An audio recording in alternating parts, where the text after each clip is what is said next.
Boa noite, irmãos. A gente vai estar fazendo a leitura aqui. Vamos lá. O Senhor era pobre, mas enriquecendo a muitos. Nada tendo, mas possuindo tudo. Condições maravilhosas foram manifestadas nele, de maneira que eram e devem ter sido peculiares, totalmente suas. Ele receberia o ministério de algumas mulheres piedosas, vindo dos bens que elas possuíam. E ainda assim ministraria as necessidades de todos ao seu redor, com os tesouros da plenitude da terra. Ele alimentava milhares de pessoas em lugares desertos, e ainda assim estava faminto, esperando o retorno de seus discípulos com alimentos de uma aldeia vizinha, isto é, nada tendo, mas possuindo tudo. Mas, embora assim tão pobre, tanto necessitado como exposto, nada que tenha a menor indicação de fragilidade é visto associado à sua condição. Ele nunca implora, embora não tenha um centavo, pois quando ele queria ver um para usá-lo, pois quando ele queria ver um para usá-lo para si mesmo, ele tinha que pedir para que o mostrassem. Ele nunca foge, embora exposto, a sua vida está em perigo. Enquanto falamos, no lugar onde estava, ele se retira ou passa escondido. E ainda assim, mais uma vez posso dizer, nada de fraqueza, nada impróprio, de plena dignidade pessoal é atribuída a ele. Embora a pobreza e a exposição fossem sua porção cada dia. É um comentário rápido aqui, é que quando fala ali que ele não tinha um centavo, mas ele precisava que mostrassem para ele, foi naquela passagem onde os, os judeus mandaram servos disfarçados para ele, para que se perguntassem ao Senhor se era lícito pagar imposto a César. E ele lhes respondeu para que lhes mostrassem um centavo, não era? E eles lhe mostraram. E quando a gente vê aqui que o Senhor, ele provia alimento às multidões, mas ele não provia a si mesmo, é bom a gente lembrar que no deserto, quando ele foi tentado a Satanás, Satanás o tentou sobre isso, para que ele usasse o seu poder divino como Deus para satisfazer a sua natureza humana, não é? Para que ele transformasse aquelas pedras que estavam ali no deserto em pães.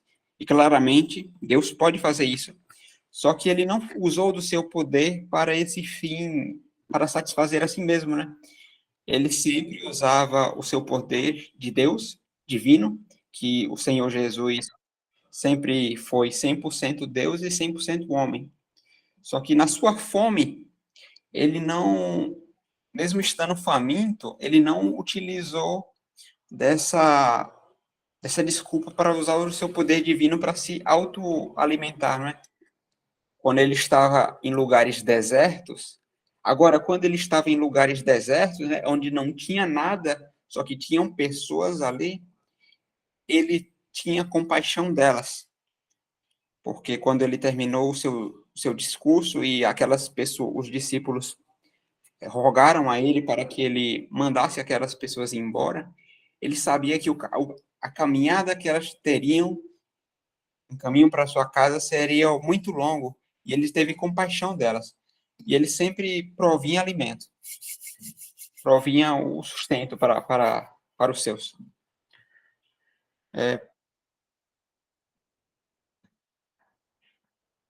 Ficou aqui, irmão? A partir de condições maravilhosas? Não, né? Pronto. Abençoado e belo. Quem poderia preservar sob nossos olhos tal objeto? Tão perfeito, tão imaculado, tão primorosamente, delicadamente puro em todos os mínimos e mais comuns detalhes da vida humana. Paulo não nos dá isso. Ninguém poderia nos dar isso, exceto Jesus, o Deus homem. As peculiaridades de suas virtudes, em meio à rotina de suas circunstâncias, nos falam de sua pessoa. Deve ser uma pessoa peculiar, deve ser o homem divino, se assim posso expressá-lo, que poderia nos dar tais peculiaridades em condições tão comuns. Paulo não nos dá nada parecido. Repito, havia grande dignidade e elevação moral a respeito de Paulo, eu sei. Se alguém pudesse ser recebido como tendo exibido essas coisas, concordemos que foi Paulo. Mas o seu caminho não é o de Jesus. Ele corre perigo de vida e usa seu sobrinho, para protegê-lo. Mais uma vez, seus amigos os fizeram descer pelo muro da cidade em um cesto. Não digo que ele implore ou peça, mas ele reconhece o dinheiro que lhe foi enviado.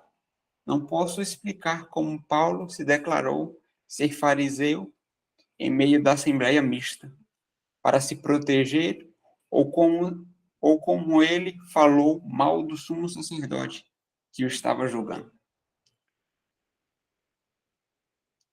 Tal conduta era moralmente errada. Estou falando aqui apenas de casos, embora não moralmente errados, que estavam abaixo da plena dignidade pessoal e moral que marca o caminho de Cristo. Vem a fuga para o Egito, como é chamada, é uma exceção nessa característica do Senhor, pois essa viagem foi feita para cumprir a profecia sobre a autoridade de um oráculo divino.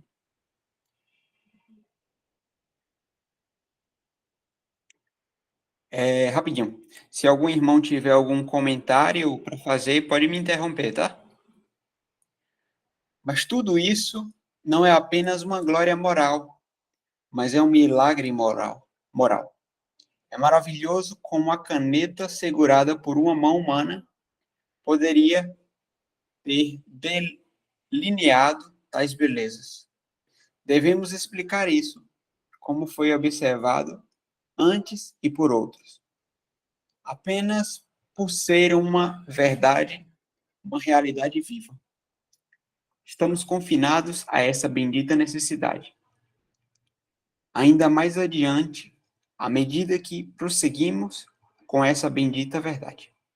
Está escrito: a vossa palavra seja sempre agradável, temperada com sal, para que saibais como vos convém responder a cada um.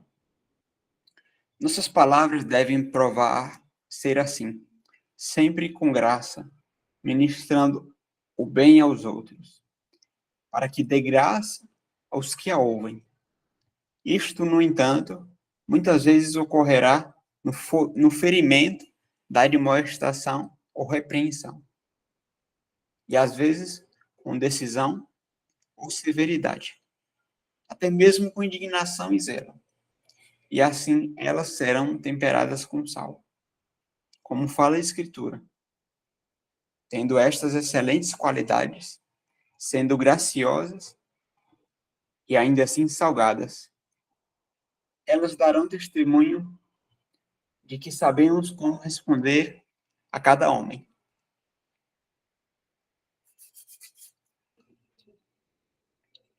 Entre todas as formas disso, o Senhor Jesus ilustrou esta forma de perfeição moral.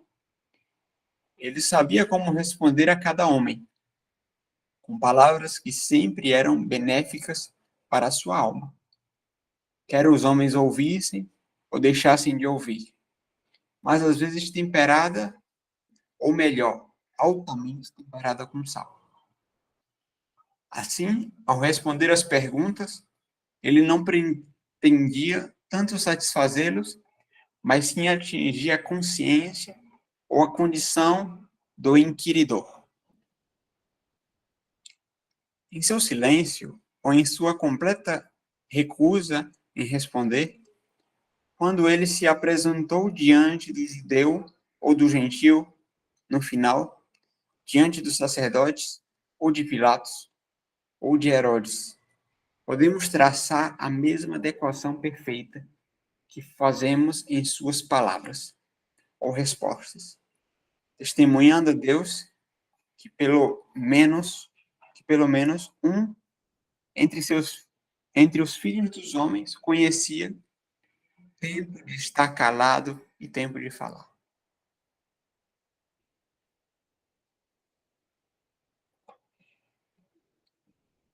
É interessante aqui, irmãos, essa parte em cima, é tempo de estar calado e tempo de falar.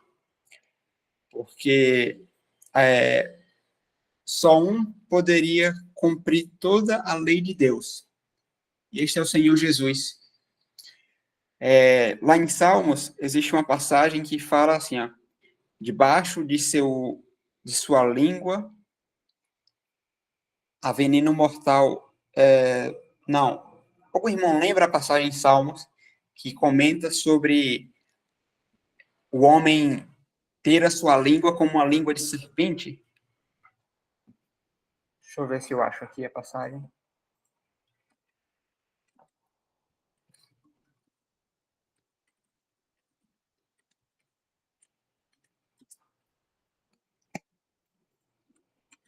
Só um instante.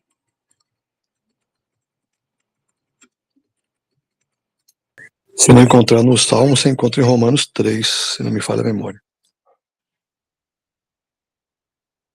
Romanos 3, né, irmão? Romanos 3:13. Isso. Que ele faz uma referência ao Salmo 140.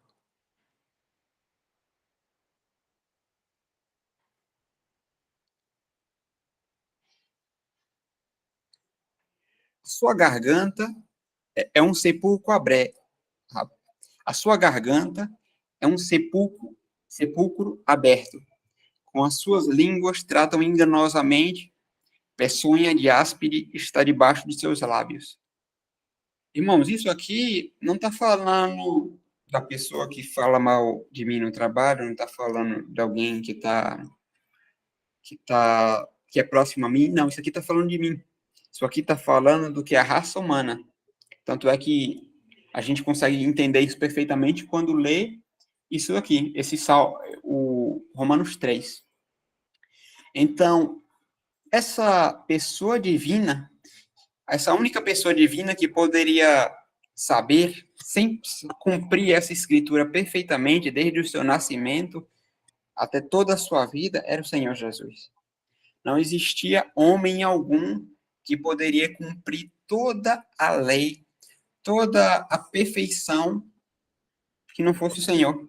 Somente o Senhor Jesus era apto para cumprir todos os 10 mandamentos, todas as suas ordenanças, de dentro para fora.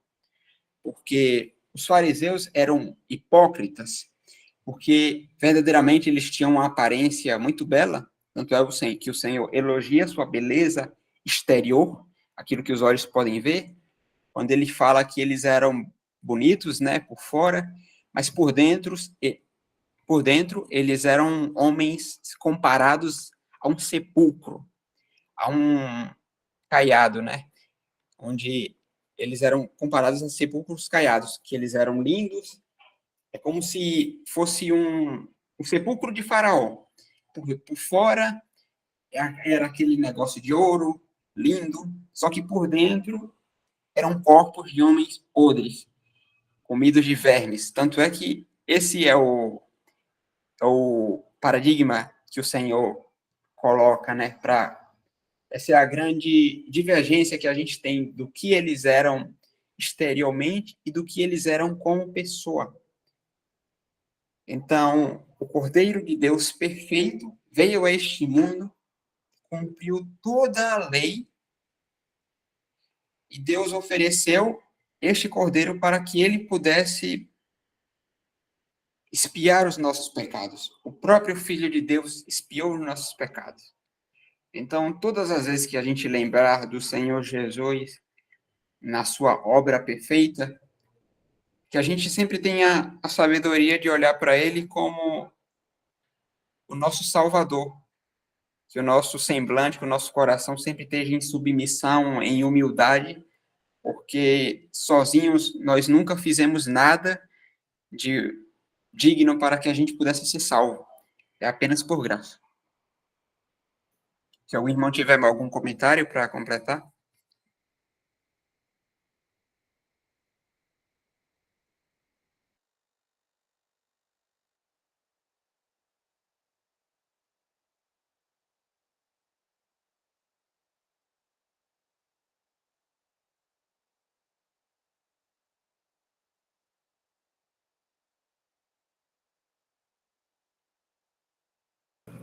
Irmão, não sobre o comentário do irmão, mas sobre a questão que, só para ilustrar mesmo, né, em relação à palavra de graça, e da mesma forma a palavra ser temperada com sal, passagem de Lucas 4, que tem bem ilustrado essa questão, né, como o Senhor se, né, pronunciava. Lucas 4, é a partir do 17.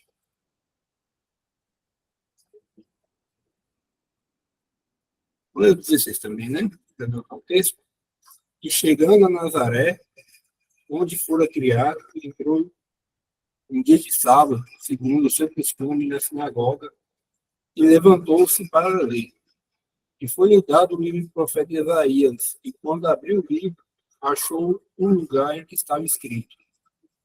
Continuando, né? 18. O Espírito do Senhor é sobre mim, porque me ungiu para evangelizar os pobres, enviou-me a curar os quebrantados de coração, a pregoar liberdade aos cativos e dar vistas aos cegos, a pôr em liberdade os oprimidos e anunciar o ano aceitável do Senhor.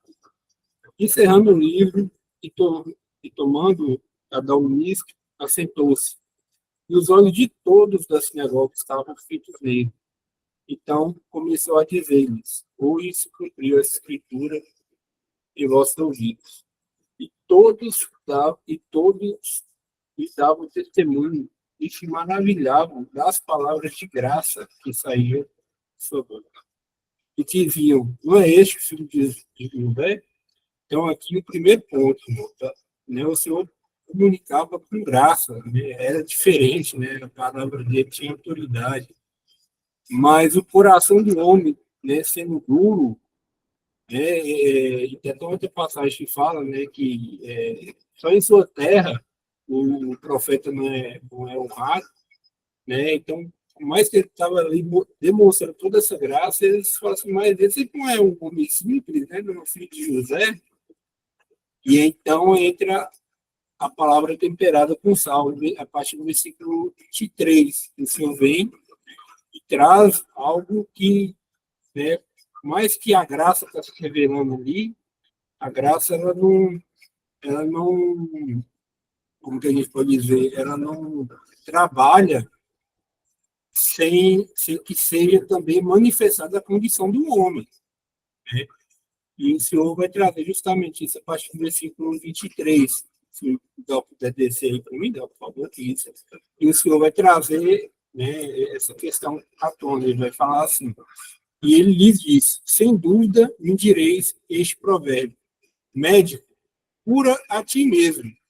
Faz também aqui na tua pátria tudo o que ouvimos ter sido feito em Cafarnaum. E disse: em verdade vos digo que nenhum profeta é bem recebido em sua pátria. Em verdade vos digo que muitas viúvas existiam em Israel nos dias de Elias, quando o céu se cerrou por 3 anos e 6 meses, de sorte que toda a terra houve grande fome, e nenhuma delas foi enviada a Elias, senão a Sarepta de Sidom, a uma mulher viúva, ou seja, uma gentia, né?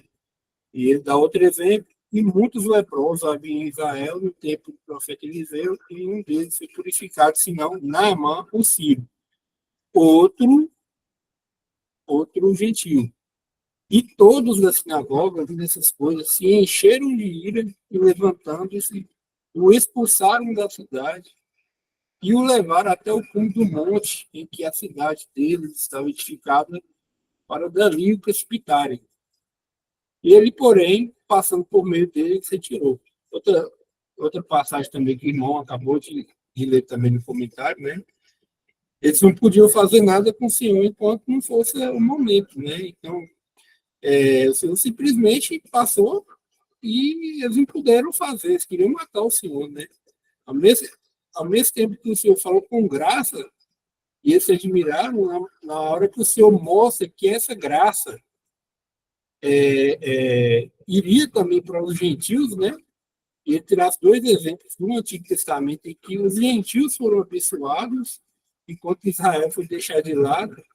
Aí o orgulho nacional que eles tinham, né, gentios, dos judeus, automaticamente esqueceu a graça ali, as palavras de graça, e tiraram, e queriam, né, matar o Senhor ali naquela hora, né?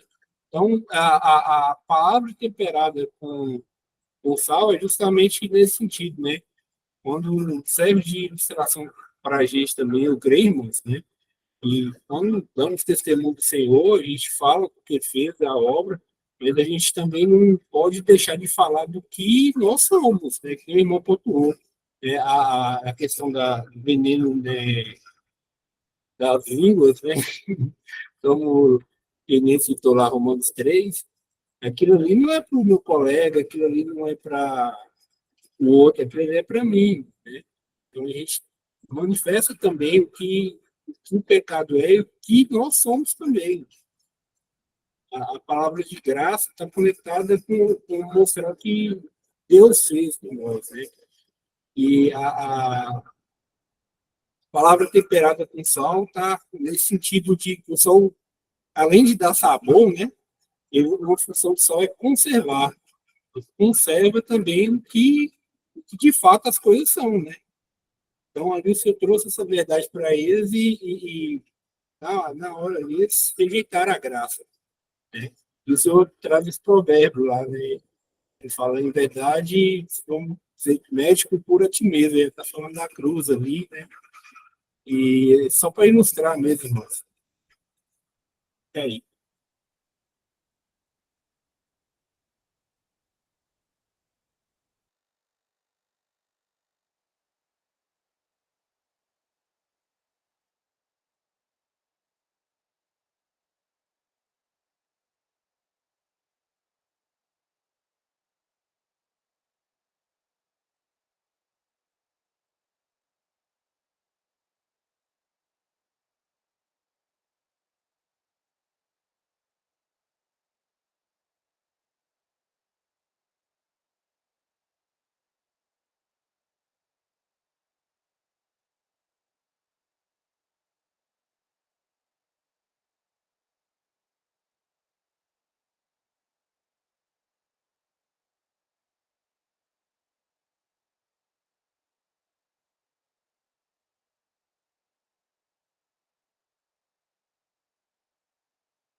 Então, irmãos, vamos voltar à leitura. Só um instante.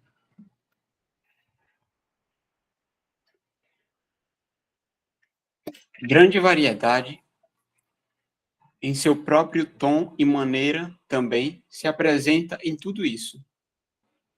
E toda essa variedade, por ser o menor ou maior que fosse, fazia parte dessa fragrância diante de Deus. Às vezes sua palavra era gentil, às vezes decisiva, às vezes ele argumenta, às vezes ele repreende imediatamente e às vezes conduz um raciocínio calmo até o ponto acalorado da condenação solene, pois é a moral da ocasião que ele sempre avalia. Mateus 15 chamou-me a atenção como um capítulo no qual essa perfeição, em muitas de suas diversas belezas e excelências, pode ser vista. No decorrer dele, o Senhor é chamado a responder aos fariseus, à multidão, à pobre estrangeira afligida das partes de Tiro e aos seus próprios discípulos, repetidas vezes em diferentes exposições de falta de discernimento ou de egoísmo deles. E podemos notar seu estilo diferenciado de repreensão e de argumentação, de ensino calmo e paciente, e de treinamento fiel, sábio e gracioso da alma. E não podemos deixar de sentir como toda essa variedade era adequada ao lugar ou ocasião que a exigia. E tal era a beleza e a adequação de ele não ensinar nem aprender. Em Lucas, mas apenas ouvir e perguntar. Ter ensinado a eles no momento não seria oportuno. Uma criança, como era no meio dos mais velhos, ter aprendido não teria sido em plena fidelidade à luz. A luz eminente e brilhante, que ele sabia que carregava em si mesmo. Pois podemos certamente dizer, ele era mais prudente do que os velhos. E tinha entendimento do que todos os seus mestres. Não me refiro como Deus, mas como alguém cheio de sabedoria. Como foi dito dele, então, mas ele soube na perfeição da graça usar essa plenitude de sabedoria e ele não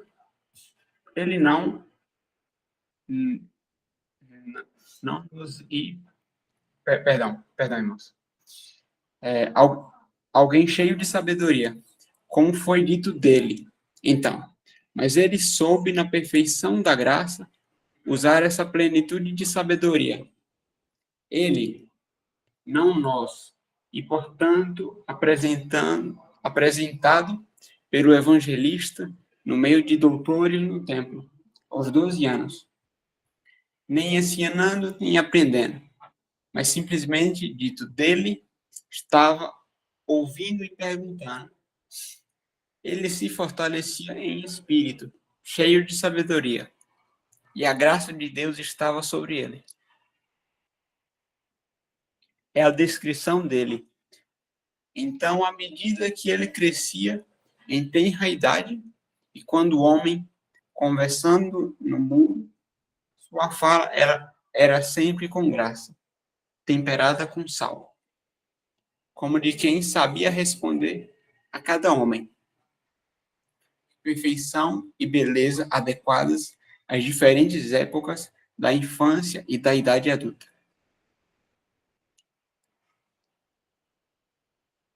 E mais adiante, nós o encontramos também em diversas outras condições. Às vezes, ele é menosprezado e desprezado, observado e odiado pelos adversários, retirando-se, por assim dizer, para salvar a vida das tentativas e propósitos deles. Às vezes, ele é fraco, é seguido apenas pelos pobres do povo, cansado também, faminto e sedento, devedor do serviço de algumas mulheres amorosas, que sempre se sentiam devendo tudo a ele. Um comentário rápido na parte de cima, irmãos. E mais adiante, nós os encontramos também em diversas outras condições. Aí ele fala mais aqui, observado e odiado pelos adversários, retirando-se, por assim dizer, para salvar a vida das tentativas e propósito deles. como a gente já leu, que ninguém poderia tirar a vida do Senhor. Ele era o único, a gente sabe que 100% Deus, só que ele era o único homem que recebeu do Pai o poder de dar a sua própria vida. Nenhum homem tem isso. Nenhum ser humano, seja ele macho ou fêmea, ele pode apertar um botãozinho e dizer, um botãozinho, eu falo dentro de si, né? Por sua própria escolha, dentro de si, dizer, a partir de agora eu não existo mais e vou morrer.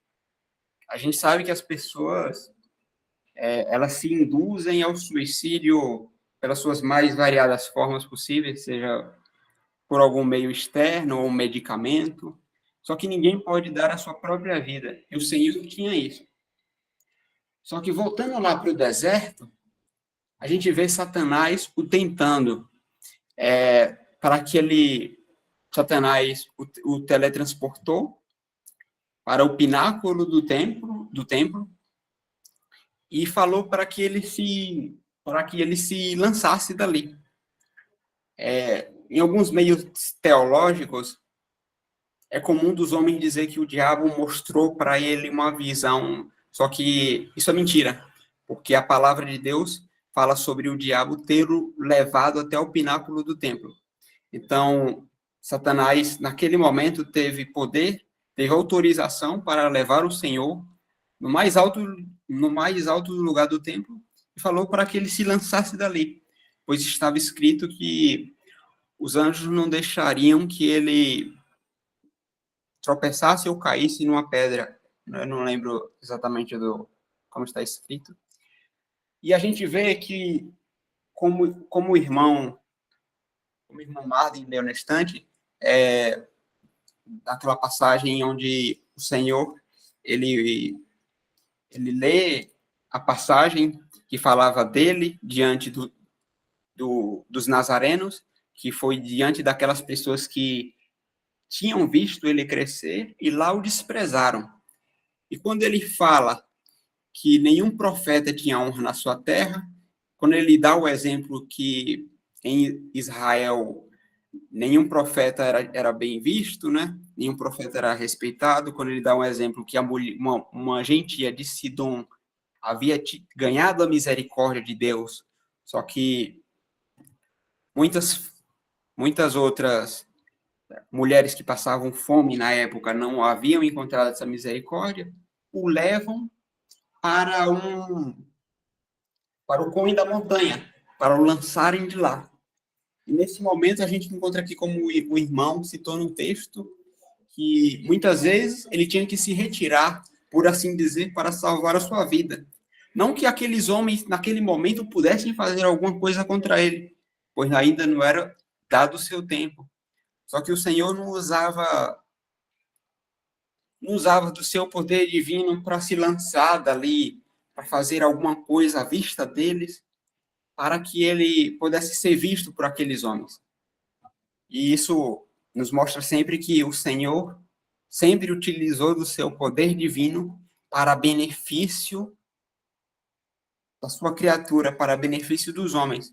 Ele não usava para para mostrar que ele era Deus diante deles. Para não receber glória de homens, nesse sentido, para não ser glorificado nesse sentido vão, né? Porque os homens gostam de se vangloriar dessa forma, mas o Senhor não queria esta vanglória, de receber uma glória por algo tão vão. Verdadeiramente, ele quer que todo homem se arrependa hoje dos seus pecados e o dê glória como Deus. Mas o Senhor nunca usou dessa forma, eu vou chamar de baixa, para atrair a vanglória que os homens gostam de se vangloriar, né? Porque toda glória que é dada ao homem de carne hoje, ela é uma vanglória. Ela é uma vanglória. Os homens se vangloriam uns aos outros por aquilo que eles têm, por aquilo que eles fazem, mas não é essa glória que o Senhor busca. Voltando ali para o texto, ficou ali em às vezes. Às vezes, ele está em força e honra diante de nós, fazendo milagres, deixando escapar alguns raios de glória. E embora em sua pessoa e circunstâncias ele era nada e um ninguém no mundo, um filho de um carpinteiro, sem aprendizado ou fortuna, ainda causando maior agitação entre os homens. E isso também, às vezes, nos pensamentos dos governantes da terra, do que qualquer homem já causou.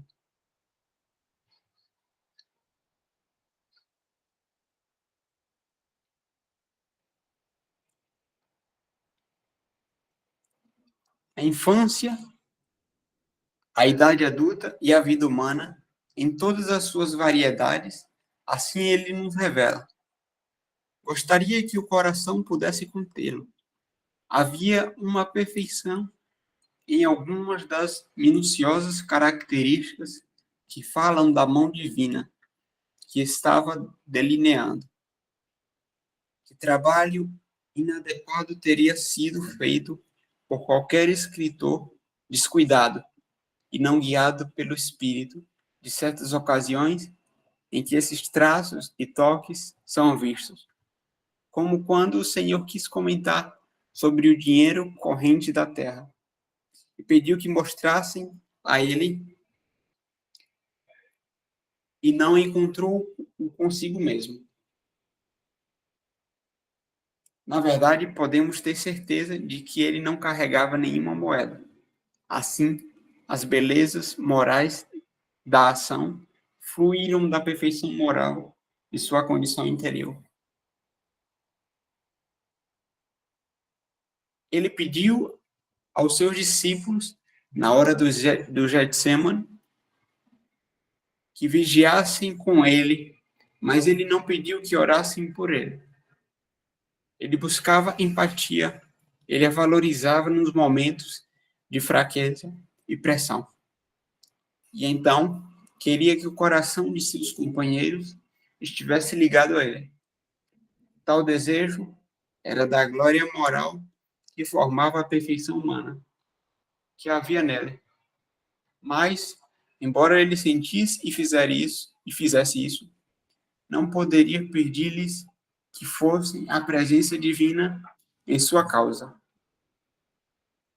Ele queria que entregassem a si, mas não poderia fazer com que eles se entregassem a Deus por sua causa. Assim, ele pediu-lhes novamente, digo, que vigiassem com ele, mas não pediu que orassem por ele.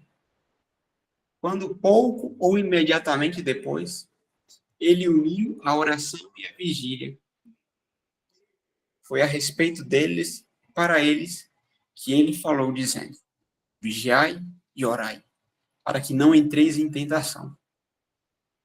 Paulo poderia dizer aos seus companheiros santos, orai por nós, porque confiamos que temos boa consciência. Mas essa não era a linguagem de Jesus. Não preciso dizer que não poderia ter sido essa, mas a caneta que escreve para nós tal vida e delineia para nós tal caráter e é empunhada pelo Espírito de Deus. Ninguém menos que o Espírito poderia escrever assim. Ele fez o bem e emprestou sem nada em troca. Ele deu a sua mão esquerda, não sabia o que a sua mão direita estava fazendo. Nunca, em um único caso, como creio, ele reivindicou a pessoa ou o serviço daqueles a quem ele restaurou e libertou. Ele nunca fez a libertação que realizou a um título, a algum serviço. Jesus amou e curou e salvou, sem procurar nada em troca. Ele não permitiria que a legião, o gadareno, estivesse com ele. A criança, ao pé do monte, ele devolveu ao pai. A filha de Jairo, ele deixou no seio de sua família.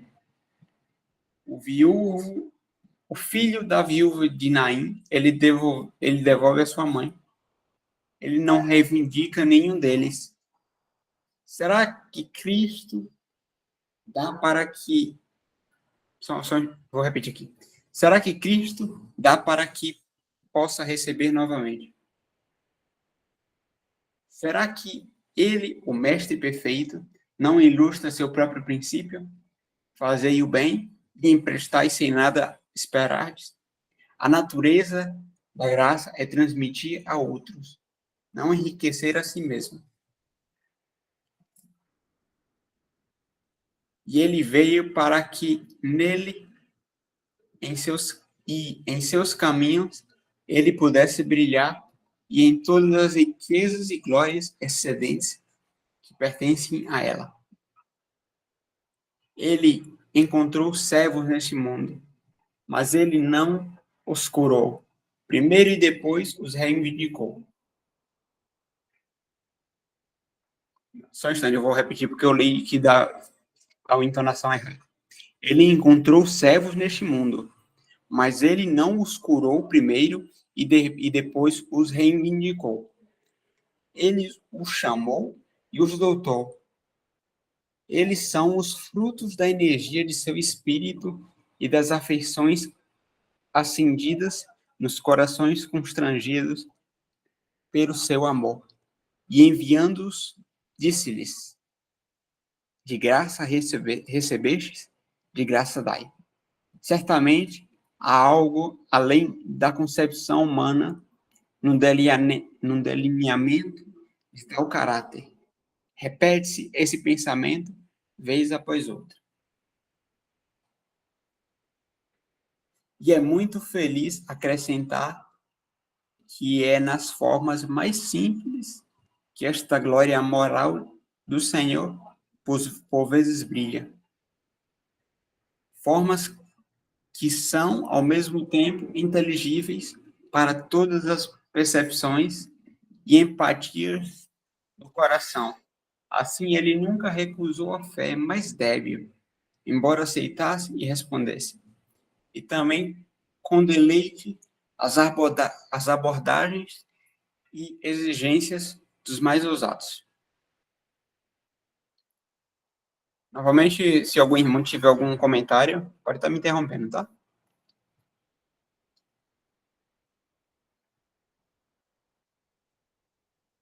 A forte fé que se apoderou dele, sem cerimônias ou desculpas, com plena e imediata segurança, foi sempre bem-vinda para ele. Enquanto a alma tímida e se aproxima dele, como alguém que se envergonha e se desculpa, era encorajada e abençoada. Seus lábios imediatamente afastaram do coração do pobre leproso a única coisa que pairava sobre aquele coração como nuvem.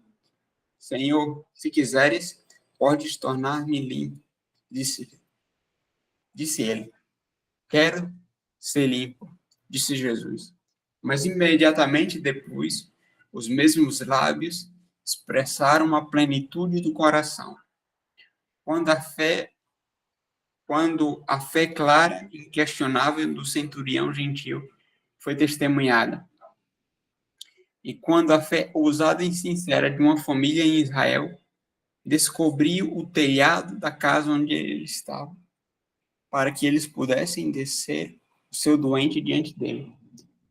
Irmãos, aqui a gente pode ver uma coisa muito preciosa. Toda criatura do Senhor, ela é diferente uma da outra, né? Embora muitas pessoas possam compartilhar coisas em comuns, cada criatura, ela é única. Então, é perfeitamente normal que a gente veja que entre os servos do Senhor, aqueles que verdadeiramente criam no Senhor, tinham formas diferentes de chegar a Ele. Como alguns chegavam sem jeito, né? Como esse homem que falou, Senhor, se quiseres, pode tornar-me limpo. E o Senhor falou, quero ser limpo. Outros eram mais ousados. A gente lembra muito, quando a gente fala em ousadia, a gente lembra de Pedro, né? Quando o Senhor ressuscitou e os discípulos estavam sobre o barco, um viu que era o Senhor. E logo Pedro, quando olhou e viu que era o Senhor, ele logo tomou a iniciativa de se jogar no mar e ser o primeiro a ter com o Senhor, né? E os outros vieram depois, e o Senhor aceitou isso. A gente vê, novamente, esse caso da família que descobriram que o Senhor estava em casa, e eles abrem o telhado e descem o paralítico, não é? Em cordas, e o Senhor vê aquilo, se maravilha e cura. Isso mostra para a gente que a gente sempre tem que ter um coração diante de Deus em submissão a Ele, né? Crendo que o Senhor é Deus. Agora, eu não devo ter um padrão para dizer assim, ó, olha, o meu irmão, ele age de uma forma, então somente aquela forma é correta, e a minha fé para com o Senhor, se eu for mais, como eu posso falar? Se eu for menos ousado, ou mais, eu não vou falar tímido, mas mais,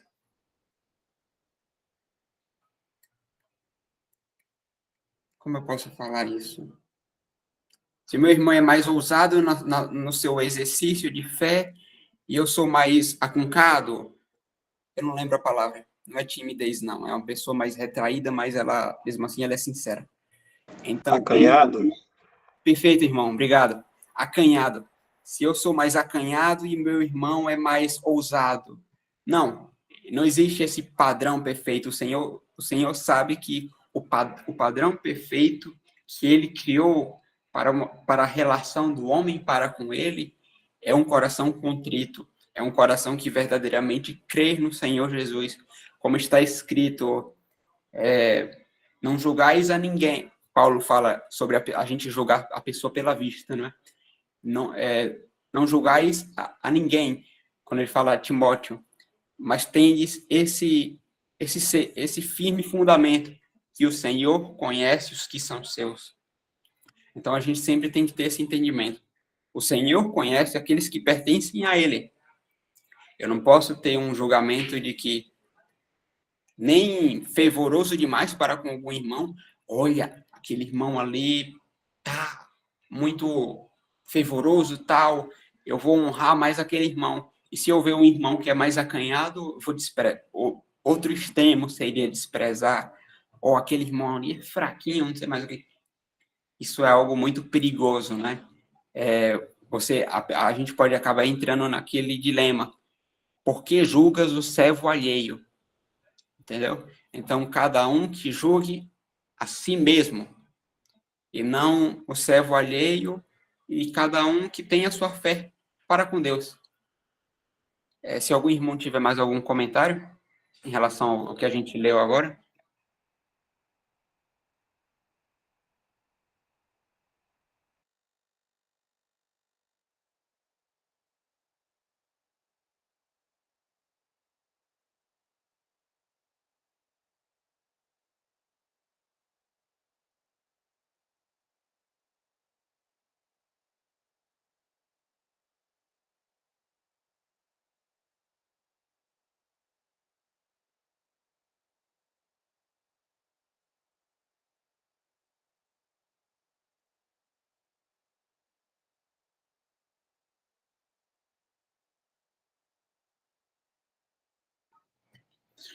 Quando uma fé fraca apelou ao Senhor, ele concedeu a bênção que ela buscava, mas repreendeu aquele que a buscava.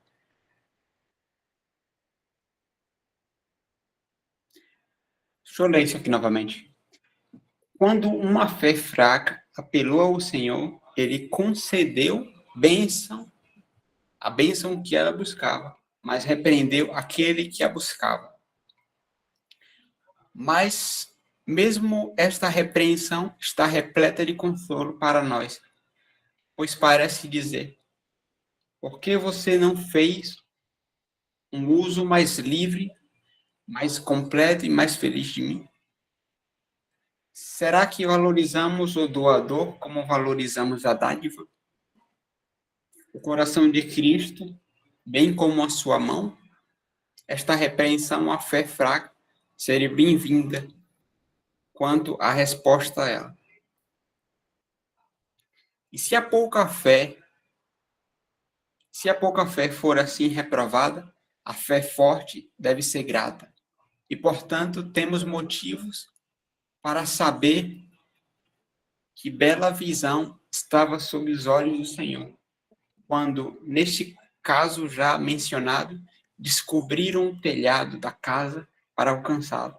Foi, de fato, tenho certeza, um grande espetáculo para os olhos do divino e generoso Jesus. Seu coração foi invadido por essa ação, tão certamente como a casa em Cafarnaum foi invadida por ela. Vemos glórias e humildades em nosso Redentor. Realmente vemos, pois precisamos de cada uma. Aquele que estava assentado junto ao poço em Sicar é aquele que agora está sentado nas alturas nos céus. Aquele que subiu é aquele que desceu. Dignidades e condescências estão com ele. Assentado à direita de Deus, e ainda assim, abaixando-se para lavar os pés de seus santos aqui. Que condição! Nenhuma redução de suas honras.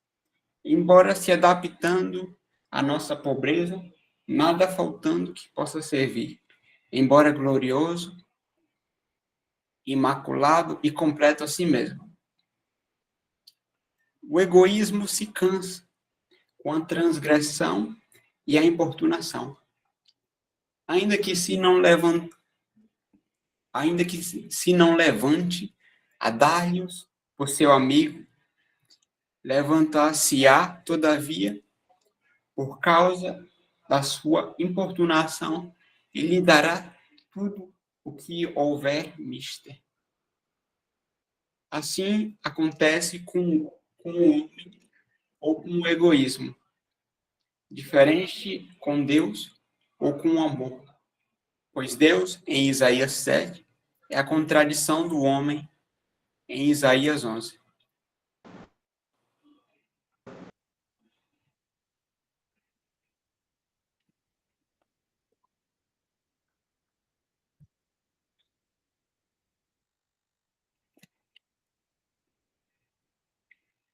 É a incredulidade que não recorria a ele, que se recusou a pedir uma bênção e obtê-la com um selo e um testemunho que cansou a Deus.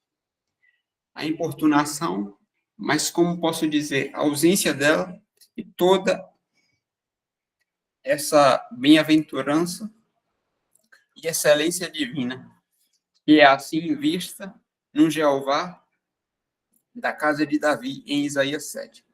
Reaparece no Senhor Jesus Cristo, dos evangelistas, em seu trato diferente com a fé fraca e a fé plena. Fernando, me ouvindo? Se quiser, já são 9h37, a gente pode deixar para a próxima reunião, para iniciar a partir daqui, esse ponto aqui. Perfeito, irmão.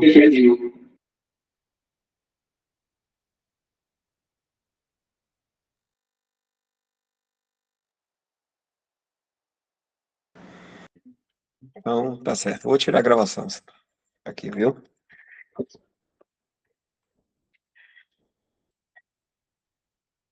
Só um momento.